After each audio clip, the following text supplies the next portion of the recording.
Perfect. All right, episode 26 of the FS Nation podcast. Thanks for everybody joining us today, tomorrow, whenever it is that you're logging in, whether it's on YouTube, whether it's on the Apple, whatever platform you're checking us out on. We've got a very special guest. We failed miserably at promoting this ahead of time, and that's okay because we're excited about the guest that we have today.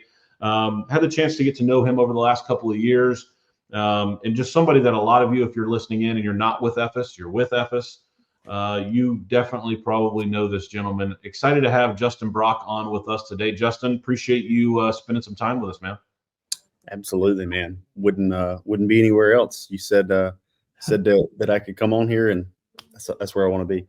Yeah, and the humble approach is awesome because I know my partner in crime, Holden Hassel, is on with us as well. I'd always try and rope him into this, but the humble approach, I marvel at because you probably are getting pulled in about a million different directions. Not to make you blush by any means or embarrass you, but I always kind of think of a few different areas that you have always shined in, where it's like, whether it's social media, whatever, but industry savant is something that comes to mind. Somebody that's always willing to pour into others, but also entrepreneur, not just from the agency and IMO that you're running and building and growing, but also outside of that with Medicare Con. I've been myself, love it. I think Holden made a point we're not missing next year.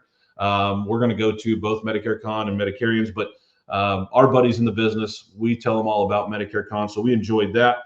But the maestro of Medicare Con also pours into others throughout social media without anything asking in return. You're not you don't tell people, hey, I'll give you this info if you come and join my agency, which I've always appreciated.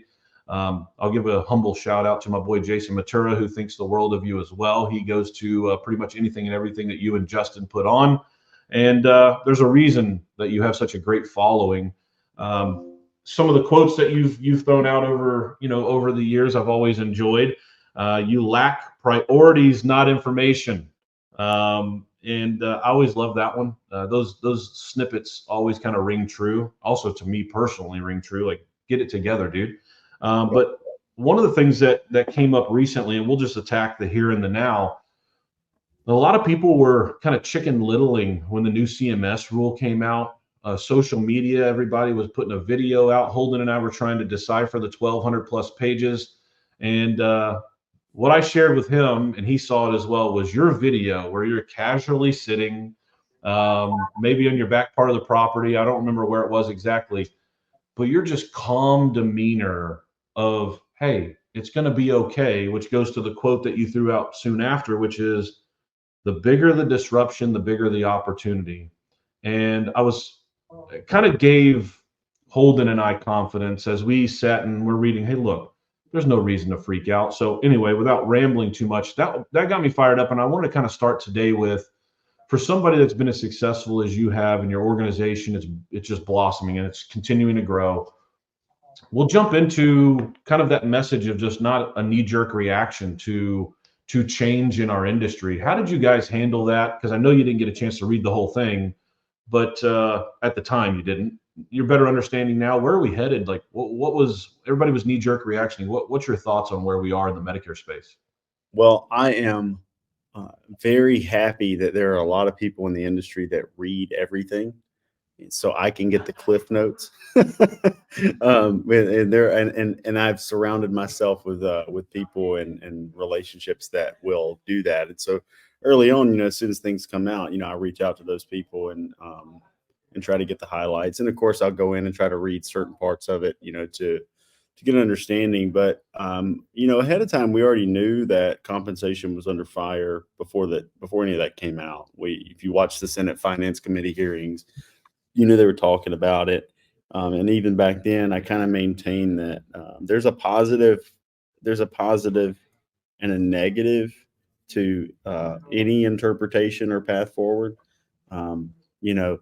You think about so first we have to acknowledge that the Medicare industry is flawed right now. And I don't necessarily think that it's how much is paid per application, but the rapidness at which it increased created this issue with people who I don't think are, whether they're good marketers or bad or not good marketers doesn't really matter. I think that they were asked to scale too quickly.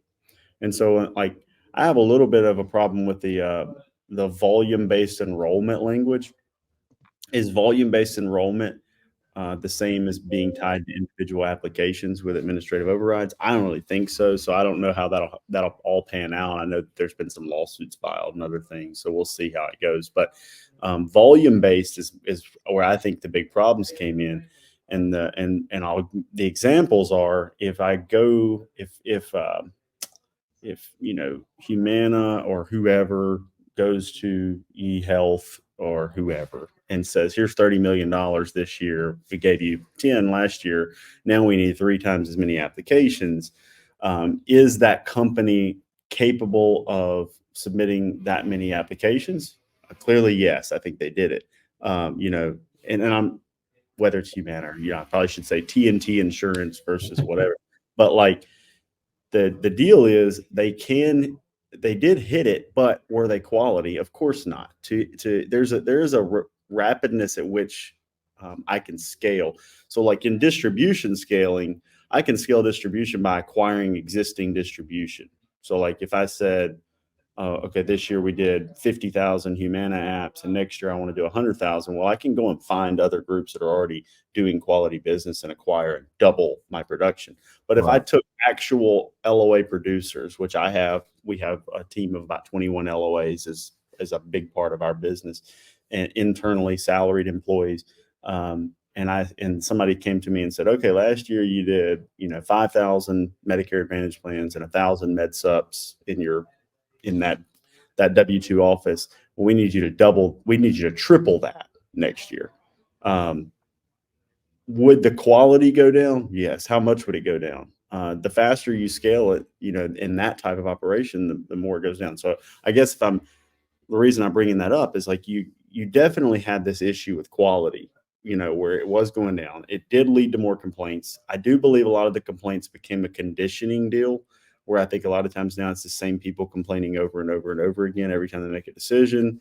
But also when you had outbound phone calls from Pakistan being a leading driver in new applications, you're going to have these people calling the same opt-in data over and over again. And then they're talking to people that I don't even believe are lucid. And so then they're changing the same people over and over again. And this is I'm not necessarily against inbound phone calls. I love inbound phone calls, but how are they generated? What's the source of it? What's the quality of it? What's the desire of that person to really talk? I got these calls a couple of years ago when it was really bad. And so I got them, and I'd get transferred. I would try to pretend like I was a Medicare beneficiary. I've said this before. I'd get transferred for 3 different fronters. You get the guy that calls you, then he sends you to this other guy, and then he sends you to another guy. And maybe I've talked to 2 to 3 Middle Eastern guys named Frank, Paul, and John. And then finally I get back to a Select Quote or a Go Health agent on the other side.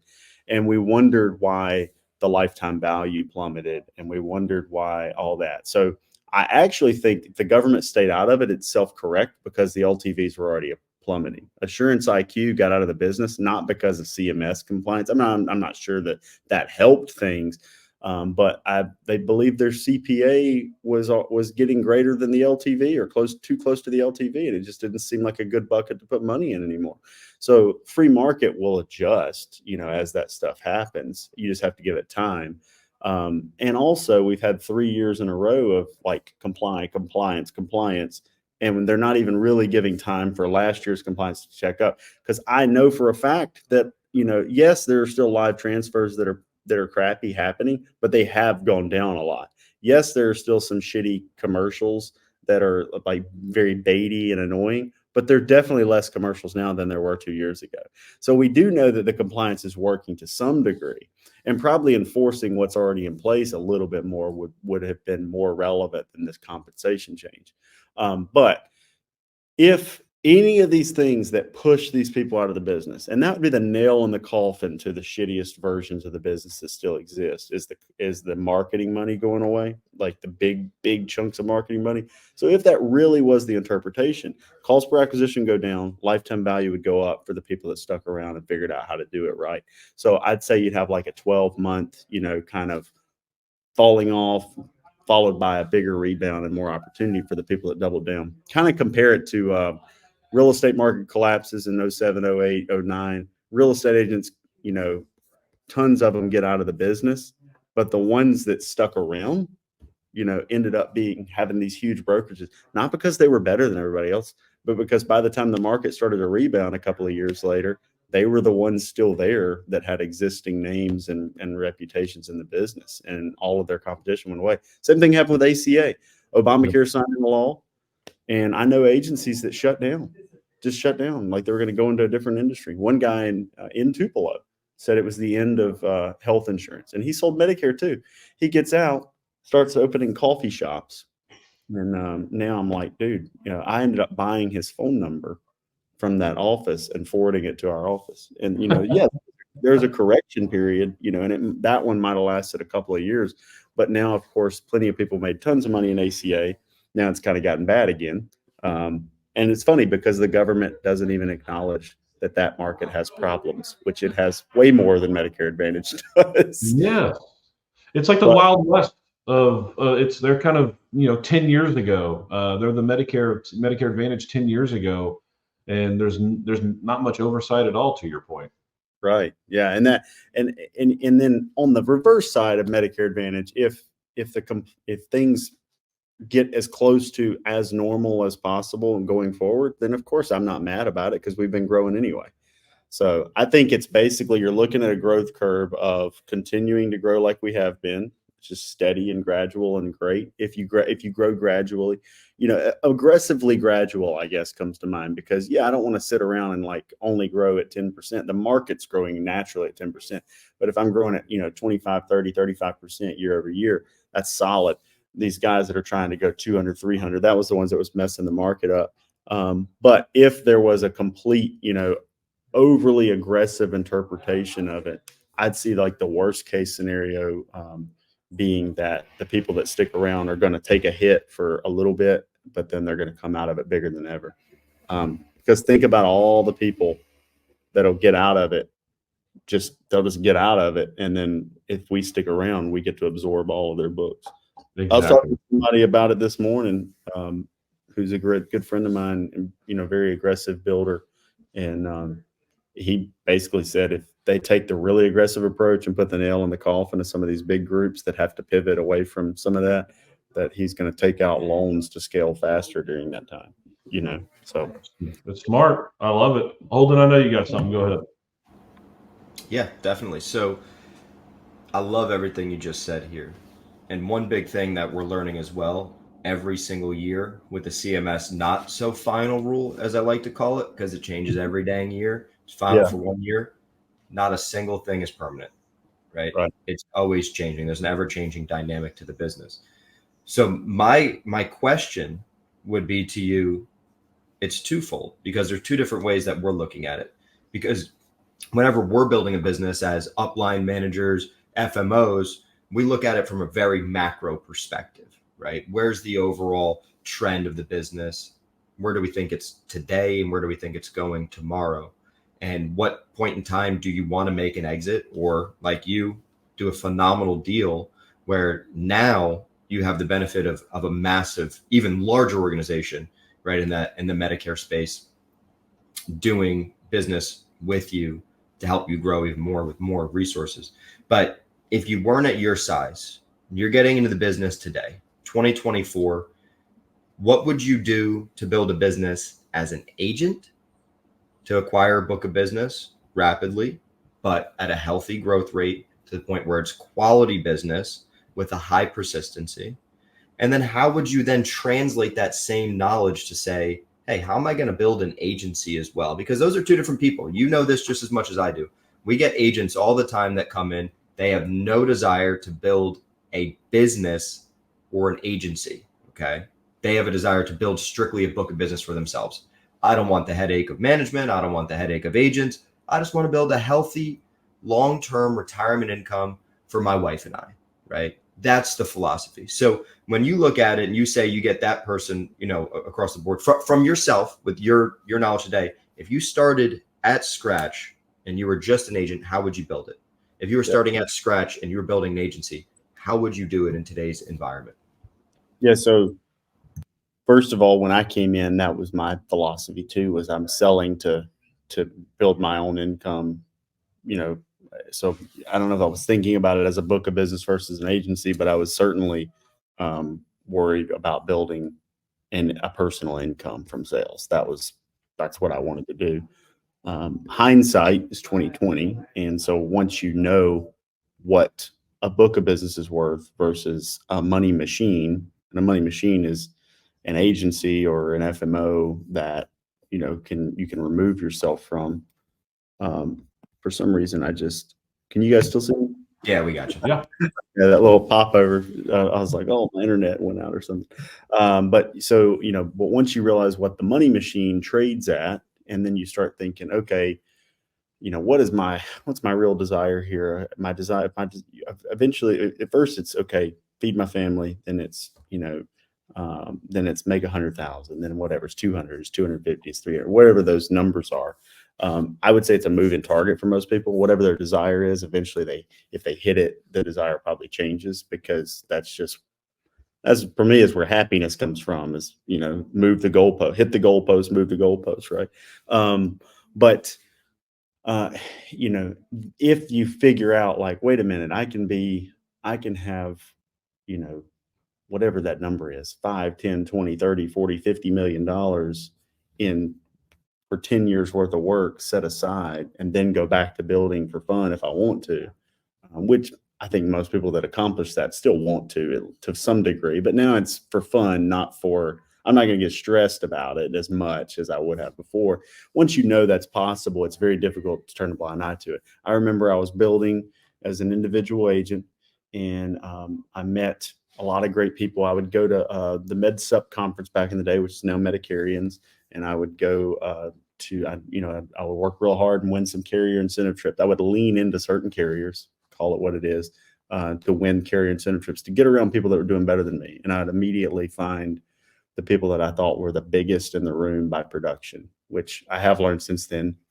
Net profit, net is more relevant than overall production, but still, the people that were producing a lot knew something, right? Individual and agency. And over that time, I got around guys that one of them did sell their business back then. And this was, 8 or 9 years ago. So it was in the early days of the acquisitions. And I remember, he never told me this, and I won't say his name because but I heard that it was a $50 million acquisition at the time. And I started learning more about how long he had been in the business, and it was like 12 years. And I was like, wait a minute, this doesn't, like, this is crazy. So, and the guy was like 43 at the time, and I was like 27 or 28, but I was sitting there thinking, okay, this, if that can be done, like, how do I do that? So it did start to change my thoughts. And so I would say anybody that's building a book of business, the book of business is valuable. The renewals are amazing. But then one day you might get to that level and then build the agency. So if I go back to, like, how I would start out, I'd still start out focused on the book of business, because in the beginning, like, it's unfair to say if I know exactly what I know now, because I know exactly what I know now, I'd go borrow money and pour it into, different mediums, right? But if I knew what I knew then, but I just had uh the belief in, like, how valuable it was, so I just knew, like, a part of what I know now, I'd still have to start out the hard way a little bit, because you got to run through walls and build the book of business. And early on, some of the things that I did that helped tremendously were, doing all the goofy stuff, like, doing business reply cards, and filling my day with what I would consider now a lower quality meeting in bulk, face to face, in houses, but then simultaneously stopping by businesses everywhere I go to try to build referral relationships and laying that foundation. And that first year or two of that, hard and fast can't be overstated, like how important it was. But knowing what I know now, 100%, like I would go hard and fast into Facebook ads. It's a great equalizer. And people that tell me like, I tried Facebook ads, it didn't work, you know, they probably tried buying Facebook leads from someone, or they tried to set up an ad or two and it didn't work. That kind of stuff requires a lot of trial and error. But once you get one going, it can be like a money pit that you're just trying to pull all the money out of before somebody else finds it and gets their share of it.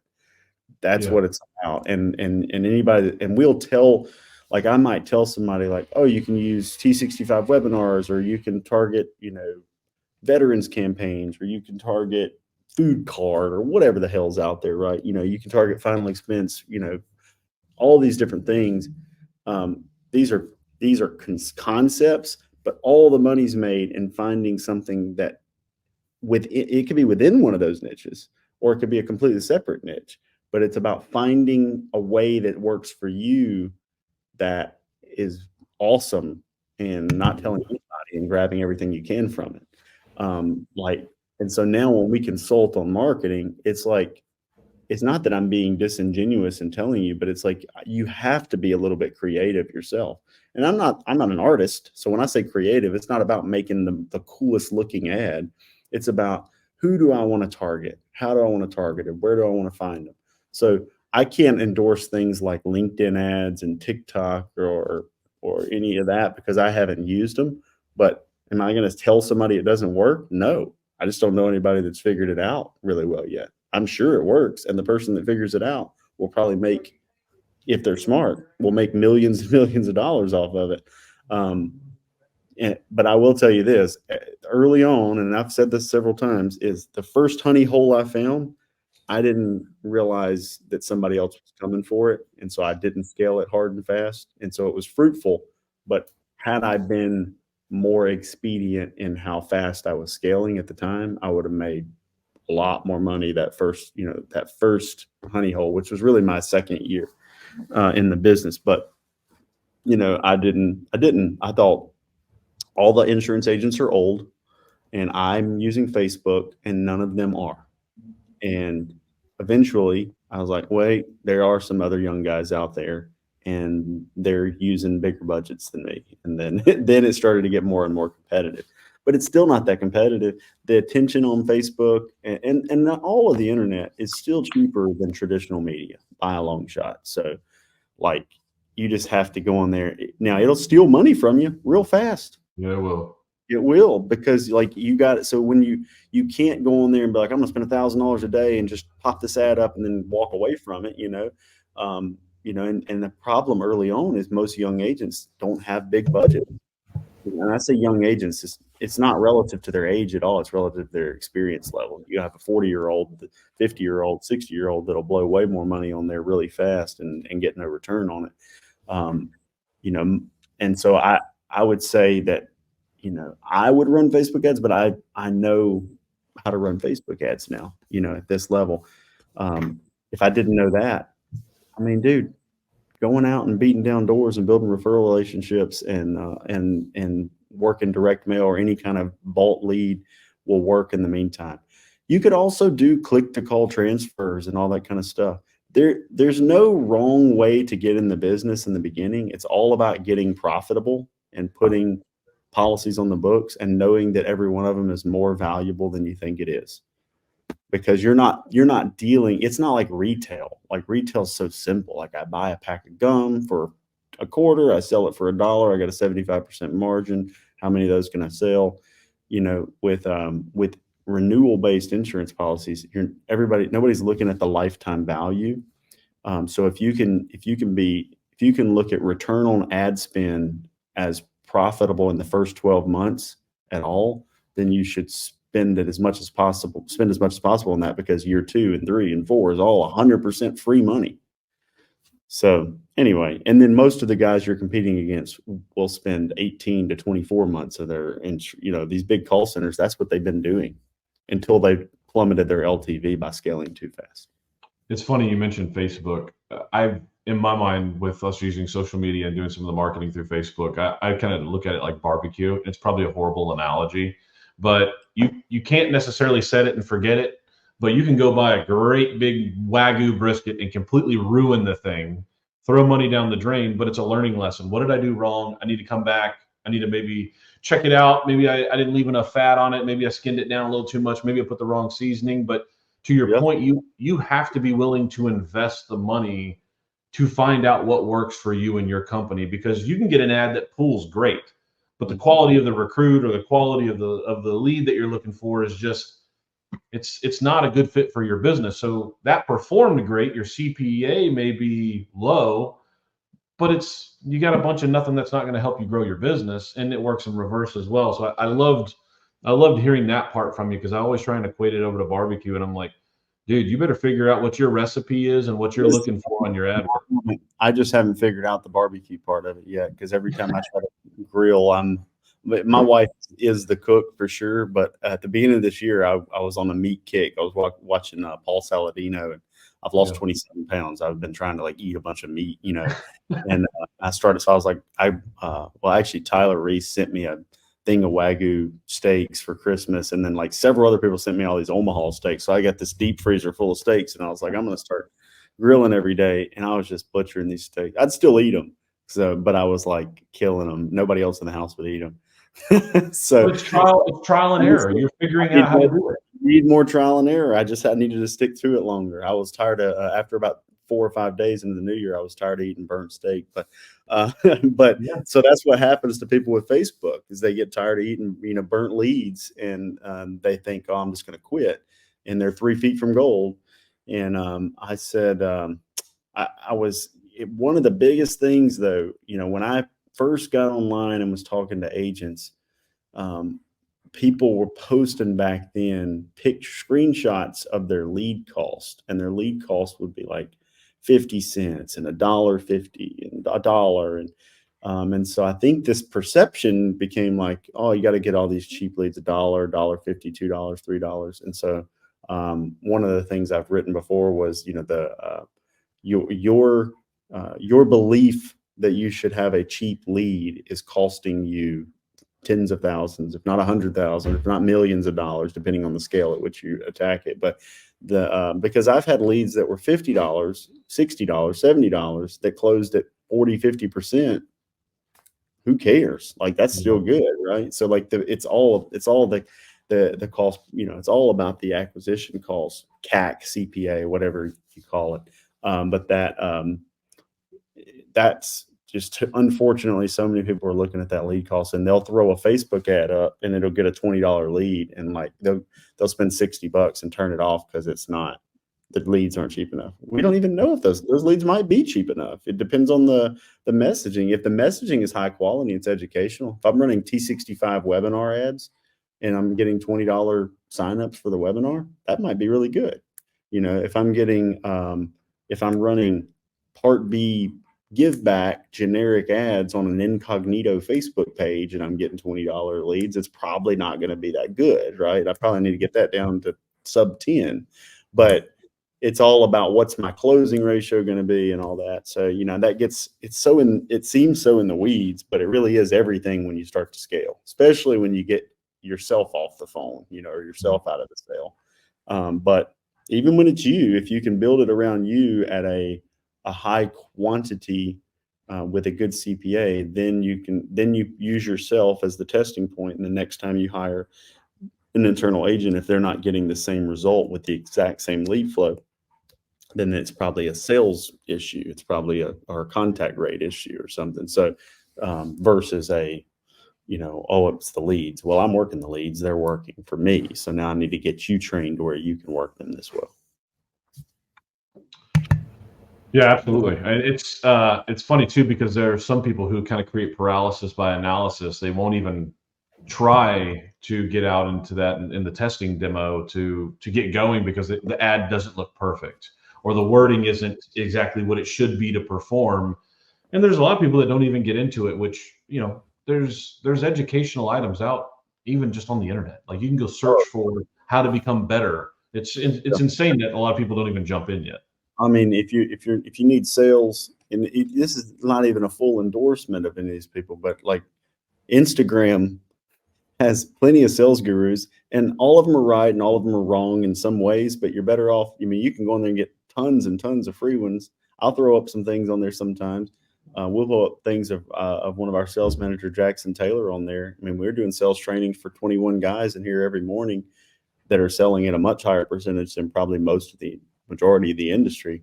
And then we just throw those clips up for free, all the time. And we'll put long form ones on YouTube. And then, I mean, we have this little sales mini course that Jackson and I just recorded that we're gonna sell soon for, I think we're doing it for $4.95 or $27, something super cheap. And I'm like, it's just an obvious win. Like, it's so cheap, and it's like the 6 most core sales that we do, and exactly how we attack them. We write them out on the buy board, and and so that stuff's out there, like sales. And then when you get into marketing, I mean, even on YouTube University, there's a ton of here's how to set up Facebook ads. If you want to get more, like, okay, here's someone setting one up for insurance. There are people out there that are teaching it, and a lot of times, if you know somebody that's having success with it and you just ask them. I've found that, I think back in the day, this was not a very generous industry, but I find now that there's plenty of people that will spend way too much time teaching someone that they're not even vested in free stuff. And I'd done it too. And, part of that was you said that early on, like part of that, I believe in the old like giver's gain concept. I bought into it reading Gary Vaynerchuk early on, that if you just go out there and teach people, a certain percentage of them are going to flock to you. And I don't need everybody, but if I have it where a lot of people like our content, even if they like their current upline or their current home, like I don't need everyone to move to me. Some people don't realize that a viewer of my content holds value, whether they ever do anything else, because they fuel the algorithm. And then you can say the same thing for consumers. If I'm going out and putting consumer-driven content, you go out, there's some guys on YouTube. I guess I won't name their names, but there's some consumer-focused YouTube accounts that have videos getting 200, 300, 400,000 views. It's not like every one of those people bought from them. Some of them probably went to a local agent. Some of them probably had already bought, and they were like confirming, yes, that's what my good agent told me. Some of them probably watched it and said, what the hell does this guy know? He's just trying to sell me something. But all of those viewers fueled the algorithm to get in front of the people that would buy from those people, right? So that there's value in every aspect of it. So, when some people say, oh, you got 1,000 views on that YouTube video. Yeah, but how many of them bought something from you? Maybe 10. But would I have gotten those 10 if I didn't get the other 999 or 990 viewers? Right. Probably. So, yeah, I mean, I love that. So, if I was to go back to that original question, I want to give you a quote here at the end of this and see your thought process on it. I think it's aligned with what Chase and I do with our current business model, which is an ever-changing business model, just so everyone knows. And that's pretty clear to you based on what you said, is it's in this industry in and of itself, as a business owner, regardless of what industry you're in, what you mentioned is the same thing. It's funny. Our thoughts are aligned on a lot of things. Never even, talked to each other before. But I always say the same analogy to Chase, and I say it to all agents, disruption, of course, equals opportunity. It was great to be a stockbroker in the 90s. It was great to be a mortgage broker before the recession, a real estate agent before the recession. It was great to be an under 65 agent selling before ACA came out, those short-term medical plans. And now there's a different dynamic to the business. So intelligent business owners do what? They pivot, but they pivot quickly to make adaptations so that way they can ensure they're in business, whether they stay in that industry or they adapt to the next highest paying commission industry and build a successful, sustainable business model there. Because of course, being a stockbroker today is nothing like it was in the 90s. And when you lower commissions and you drive up regulation, you scare away the talent that goes into the next industry to say, hey, where can I still get paid? I'm a highly skilled salesperson. As long as I can sell, I'll always have a job. Where can I go that I'm going to make a lot of money? Because I always do the right thing. I don't need a regulator to tell me to do the right thing. I know doing the right thing works out well. So just to give a recap to everyone that's listening in on this, how would you build a book business? How would you build an agency? And the answer is phenomenal and aligned with a lot of the people. And the way that he started it off was, I would go and try and do a lot of production, right? So this is what I would do. And then it answers the question of how I would get there. So I would do a lot of production to get on a carrier incentive trip, to build relationships with, here's the key thing, those who are where you want to be, which is the cheat code for the business. Any entrepreneurship, any book that you read on your desk is a cheat code to acquiring knowledge without having to put in the decade, or in the analogy you gave is, or, from that guy that sold his business for $50 million, being in the business for 12 years, which, just so you know, people, incredibly short period of time to be in a business in general. And then to have a very large exit like that, it's a cheat code. So establishing those relationships is an amazing thing. And then we said, Justin had said, borrowing money and capital. If you have a deal, right? If you go in, like he was just talking about, just to use real estate again for an example, and you see that this house could sell for $500,000, but you have an opportunity to buy it for $200,000, okay? And you got to put $100,000 into it. There's $200,000 of profit there. Whenever you have a deal, money will always be there for you to capitalize on a deal. And when you find a sound business model, raising the capital or borrowing the money, which is what he said, borrowing the money, whatever form you might have to do that, makes sense. Because if you can put $1 into an ATM and today it'll give you $2, that's still good because you're doubling your money. But every policy is worth more. It's more valuable in the future than you think it is today.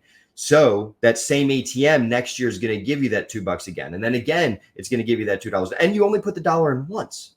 And it keeps giving you that dollar, those $2 on it. So it's a learning process for every single agent as they go through it. But the initial ramp up of any business needs to be, as he said, hard and fast, regardless of which way, which avenue you decide to acquire your leads, because the cost per lead does not matter, whether it's the Facebook ads, the BRCs, the business reply cards, whether it's the in-house, sitting and doing those face-to-face sales, or you're going business to business of, hey, you have retirees, let me help those retirees. I know you don't want the retirees that are on the books on those employer plans because it costs you more money as they get older and unhealthier. Let me put them into the Medicare space, right? What about those T65 webinars, the vet campaigns, final expense, a completely different vertical within the same insurance industry. You're selling a different product that overlaps the same exact person. It's a cross sell. So having that stuff with trial and error, but hitting it in the first year or 2 years hard and fast, so you don't have to learn the issue that he had, which was someone else was coming for it. So he had a great business model, was working great. And then what you realize, all insurance or agents are older guys. We think things that may not always be true, but you don't learn it until it is. So someone else is always in life coming for what you want. Someone else is always coming for what you have, and they're willing to take it, and they're your competition. So that first year or two of establishing those relationships, building it, finding that mentor, which is the key thing, right? That's so crucial, to have a cheat code to a successful and sustainable business model, and finding the capital any which way to do it. When you have that successful business model, is going to help you be successful long-term here. And that's what this entire call has been about. And it's been about that, which is just absolutely amazing. So when we look at it, cost per lead, guys, I don't care. Justin doesn't care. Chase doesn't care if he spends $100 because he's going to make 800. I don't care what the cost of the lead is. I care about the quality of the lead, right? He said generic, lower cost, right? More volume, lower quality. High intent, higher cost. I'm going to get a healthy return on investment, right? Because it's a higher intent, better quality lead, which generally speaking can lead to a higher persistency, right? Which is the percentage of clients that stay on the books. And so there's also a cost. There is a cost associated with, let's say you have a sales team or a block of agents or whoever you're feeding, or yourself, where there's a cost to my time associated, or the time of my people. And so if they're having to work through a lot of low quality leads, when I could fill them with higher quality leads. And I'm not saying that that's always, like, we have a mixture. So we'll go for what's the what's the highest quality, low quality, easy to tap lead flow? The highest quality, low quality, easy to tap lead flow that's fueling everything while I'm spending as much money as I can developing the highest quality lead or prospect. That's when I'm like, I feel like it's already a prospect by the time I talk to. And that might be webinars and seminars and, depending on the thing, like over time, long-term traditional media branding, television, high quality T65 direct mail pieces or series. We mail books out. We mail books and letter series, like hand stamped, anything like that. I'm trying to create as much of that high quality, but at the same time, I do have them in that, that mid quality space, where I'm trying to like, okay, I got to keep them busy and sharp, but I will, if that high quality goes up and I don't have enough salespeople, I'll reduce the budget on the low quality stuff because I don't need it. I only need it to scale. So there's a time if my guys are sitting there all day and they're closing one app, what was the cost to me to just keep them sitting there all day to close one when I could have had them higher quality lead flow? I might have spent more on the lead flow, but they might have closed 3 that day. And I get a better return that way. And like you said, the persistency makes the LTV go up. Also, higher quality lead flow has a higher potential for cross sell, whether it's final expense and annuities, or even back to the ancillary health market like cancer, hospital indemnity, and DVH. Those are very profitable products. It's funny how many people have like slept on DVH, hip, and cancer, and it adds up big time. I want to ask you a question on that because you can go into it. Well, rather, I'll give you a quote and you run with it. So there's this quote that we hear all the time by what I would consider poor mentors in the industry who listen to you can listen to a snippet of a hour-long podcast and you listen to that one snippet and it's way out of context, right? Mm-hmm. So people take this one quote, which is a jack of all trades is a master of none, but they oftentimes don't read the whole quote because there's actually a second line in there that says, but oftentimes superior to a master of one. Okay. Mm-hmm. And you can give the analogy of martial arts, right? MMA, mixed martial arts. If someone knows just jujitsu, do you think the guy that knows jujitsu, Muay Thai, judo is going to dominate them in a fight? 1,000%. But hey, you guys gave me a lot of information. Where do I start? Jack of all trades is a master of none, but oftentimes superior to a master of one. You were just going down that road. DVH, cancer, heart attack, stroke, final expense, other product lines. Tell me about how that quote right there makes you feel and what an agent should do.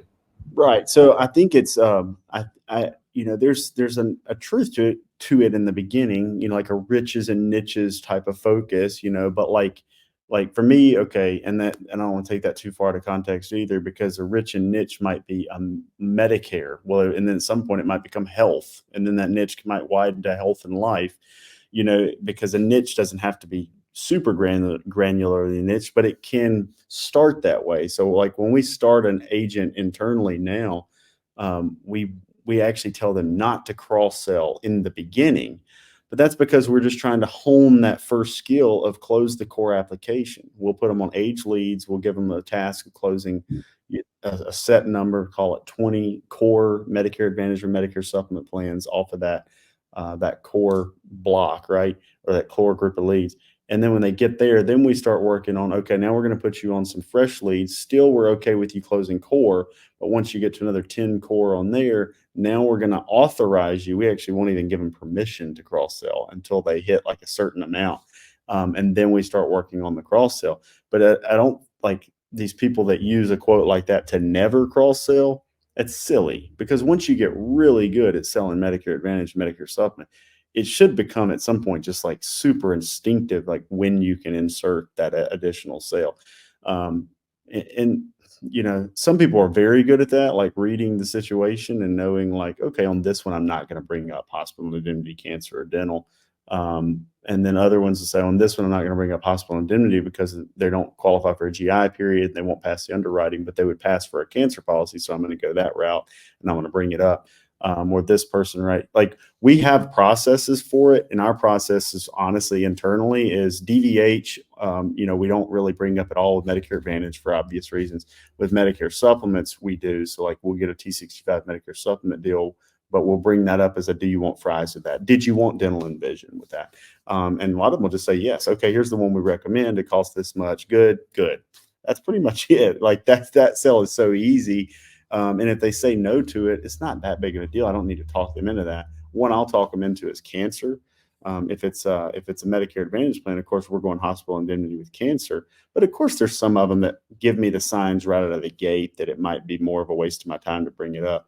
Unfortunately, I think some people will look for any sign to not bring up the cross sale. And if they just brought it up 100% of the time, more of them would close it than when they tried to decipher it all the time, right? It's just, there's a skill level that you get to where I could like, and I might be a little out of practice on it because obviously I don't sell now.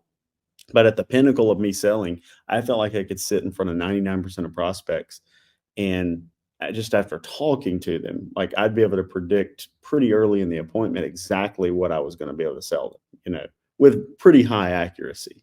Not 100%, because that's like being God, but you could get to the point where you know what their budget is, what their temperament is, where, what their desires are, a lot of their objections, or like how hot of a prospect are they, how easy is it going to be able to close this, and you would know. And that I've had appointments where I walked out of there, and this isn't like a common thing, but I've had appointments where I walked out with 10 applications.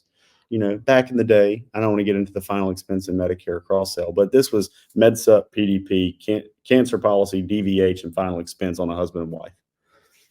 Now that was awesome. You're not going to get that all the time, but we actually pretty frequently do get 3, 4, 5, 6 applications in an appointment, with a husband and wife, or 2 and 3 with a single person, even 4 and 5 sometimes, but most of the time I would say we are averaging like a 2.5 applications per person with the cross sell. And that money it could pay my whole marketing budget, So like, how much more can I say when somebody says, well, it's just another $250 or it's just another $300? Okay. What was your cost per acquisition? Is your cost per acquisition? Well, yeah, I mean, that might be more than my cost per acquisition for the client. Like, so then if I'm neutralizing my entire cost per acquisition, or 70% of it or 60% of it, that's 40% more I can spend on marketing or operations. So people that are looking at it like that, normally my objections in cross-selling come from individual agents too. They don't come from agency owners. Agency owners are all looking for more money to scale faster. So they look at it and like, okay, well, if I have 10 agents and they all cross sell and I get this much additional revenue from that, then I can go and hire 2 more people, or I can go, and they're looking at it more from that cost. Whereas an individual agent, I think, just looks at it as a burden, but I think it's an excuse because they don't want to have to learn it, because they think that there's going to be another long conversation. But normally once, what is it? Grant Cardone says, and if you hate Grant Cardone, that's fine, but he does say some good stuff. And one of them is second money is easier to get than first money.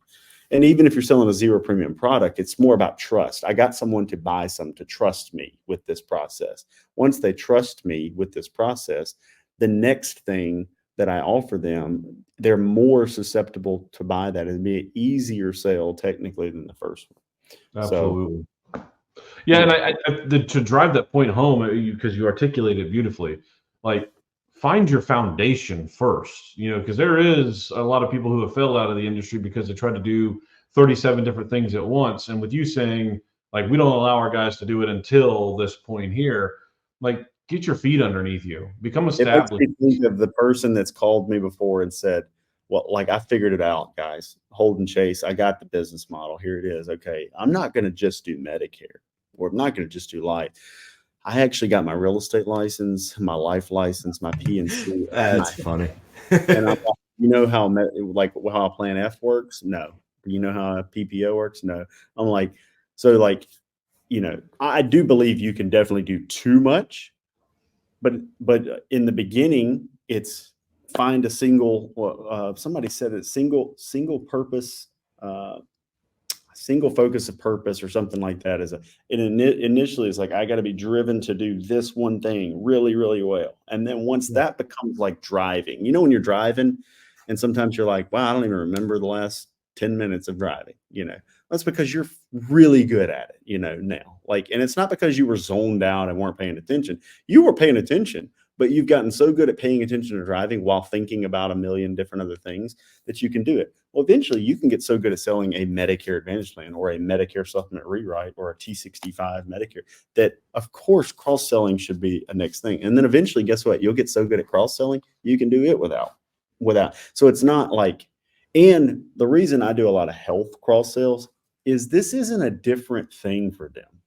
It's like health, like Medicare supplement, Medicare Advantage, Part D prescription drug plans, cancer policies, hospital indemnity policies, and standalone DVH to me are all part of the same conversation. Yeah. There's an argument to be made that then I can throw final expense in there and then I can throw retirement too. But like that might be one tiny step removed. Final expense could be on the fence, right?